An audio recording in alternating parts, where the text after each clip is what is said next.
प्राथमिक शाळा सुधाकरराव नाईक नगर दराटी।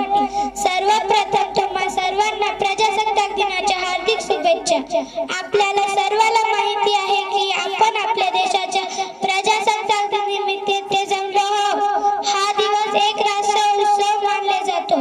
26 जानेवारी 1949 रोजी भारतीय संविधानाची अंमलबजावणी झाली आणि तेव्हापासून हा दिवस प्रजासत्ताक दिन म्हणून साजरा करतात।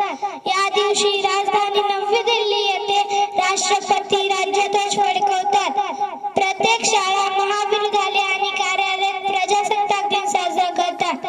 जगात आजही अनेक देशात लोकशाही नाही ते देश प्रजासत्ताक नाही तर तेथील जनतेला मतदानाचा अधिकार नाही, आपले राज्यकर निवडायचा अधिकार नाही। आपल्या पूर्वजांनी आपल्याला लोकशाही, प्रजासत्ताक राष्ट्राचा बहुमूल्य ठेवा त्याचा जतन करून ठेवण्याचे काम आपल्या